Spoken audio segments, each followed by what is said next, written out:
Coco Gauff's serving troubles return in WTA Finals defeat against Pegula.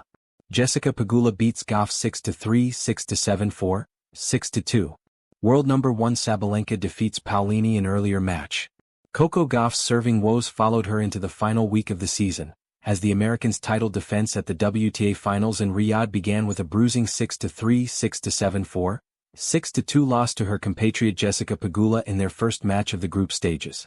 Despite fighting hard and remaining competitive until the end, the third seed simply could not overcome her 17 double faults against an informed Pegula, the fifth seed, who maintained her composure after getting pulled into a final set by her struggling opponent, and saved her best level for the closing stretch of the match.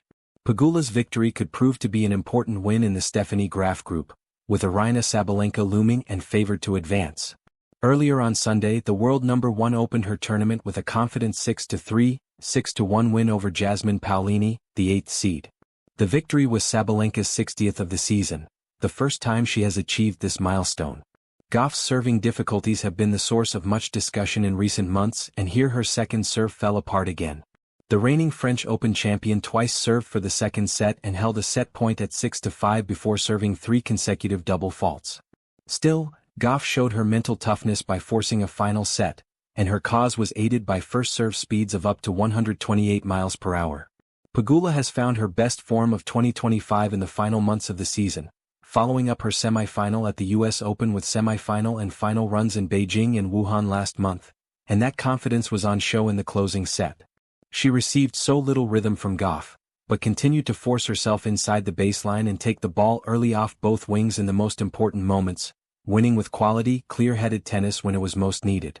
Pegula will next tackle Sabalenka, her conqueror at the US Open, on Tuesday, while Gauff faces Paolini in a match she must win elsewhere. Jannik Sinner closed out a flawless week at the Paris Masters by defeating Felix Auger-Aliassime 6-4, 7-6, 4, to win his first Masters 1000 title of the year and 5th overall. Sinner, the second seed, did not drop a set all week in Paris, and he will return to number 1 in the rankings. The year-end world number 1 will be determined in Turin this month between Sinner and Carlos Alcaraz at the ATP Finals, where Sinner is the defending champion. An incredible cell phone. In 1936, John Scott, son of the late Guardian owner and legendary editor C.P. Scott, did something unheard of for a media heir. He gave up his stake for the greater good. After inheriting the newspaper, Scott renounced all financial benefit, bar his salary, in the Guardian, worth £1 million at the time and around £62 million today, and passed ownership over to the newly formed Scott Trust. The trust would evolve to have one key mission: to secure the financial and editorial independence of the Guardian in perpetuity. That means the Guardian can't be bought. Not by private equity, not by a conglomerate, and definitely not by a billionaire looking for a political mouthpiece. Our independence means we can say what we want, report on who we want, challenge who we want, and stand up at a time when others are sitting down. But this unique model also means we depend on readers like you from Bangladesh to help fund our work. If you would rather the news you read was the result of decisions made by journalists and editors, not shareholders or ultra-wealthy tech bros, then well, you know what to do. Support The Guardian on a monthly basis. Under the glowing Riyadh lights, Coco Gauff walked onto court with her usual blend of swagger and serenity. The reigning US Open champion, known for her elastic athleticism and emotional resilience, had been on a tear since summer, defying pressure, rewriting narratives, and proving that teenage brilliance could indeed evolve into steady dominance. Yet on this particular night, the rhythm that had carried her to so many triumphs began to falter at its most crucial point: her serve. Jessica Pegula, Gauff's close friend and frequent doubles partner, knows her better than perhaps anyone else on tour. And in their WTA Finals showdown, Pegula didn't just expose a weakness, she reminded the world that even the brightest stars can flicker under tactical precision. The match began with an energy that felt almost too scripted: the apprentice versus the seasoned tactician. Gauff's serve, once a symbol of newfound maturity and control, betrayed her early. A double fault in her very first service game drew a collective murmur from the crowd. By the end of the set, those murmurs turned into quiet disbelief as she racked up a cluster of unforced errors and misfired second serves that landed squarely in Pegula's strike zone. Pegula, ever the pragmatist, didn't have to be flashy. She simply absorbed, redirected, and waited. Every time Gauff's first serve missed, Pegula stepped inside the baseline, taking time away, feeding on the uncertainty that had begun to ripple through Gauff's rhythm. It was tennis stripped of glamour but full of intelligence, the kind of match that rewards calm over chaos. For Gauff, the serve has long been a puzzle with too many unsolved edges. When it's firing, it sets up her explosive forehand and allows her to dictate. But when it's off even slightly, the dominoes fall fast. Her footwork tightens. Her shoulders tense.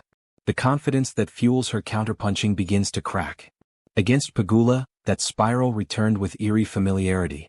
The serve that won her a Grand Slam just 2 months ago suddenly became her biggest liability again. She hit only 45% of first serves in during the first set, and the numbers told a cruel story. But statistics only capture part of it. The real heartbreak was visible in her expression. The usually composed Gauff began to shake her head after each miss, glancing toward her team as if searching for answers that weren't there. Pegula, meanwhile, was clinical. She moved Gauff around with surgical accuracy, used the angles and punished every short ball. Her calm demeanor masked an inner fire. She wanted this win not just as a competitor, but as someone who has watched Gauff's meteoric rise from close quarters. There was no malice, only ruthless professionalism. As the second set unfolded, Gauff's body language shifted. The frustration simmered beneath the surface. She tried adding more spin to her serve, then flattening it out. She adjusted her toss, slowed her motion, even took deeper breaths before serving. But the rhythm never truly returned. Each double fault seemed to echo louder than the last, drawing sighs from the crowd who have grown accustomed to seeing her overcome adversity with youthful defiance. By the time Pegula closed out the match 6-3, 6-2, the contrast between them was stark, not just in execution but in emotional economy. Pegula's consistency had been her sword, Gauff's volatility her undoing. After the match, Gauff faced the press with the same honesty that has made her so relatable. "I just didn't serve well enough to give myself a chance," she admitted, her tone more reflective than frustrated. "I felt like I was fighting my own timing tonight." That sentence, "fighting my own timing," summed up everything. For all of Gauff's extraordinary physical gifts, her serve remains a mental battleground. It's not about technique alone, it's about trust. And when that trust wavers,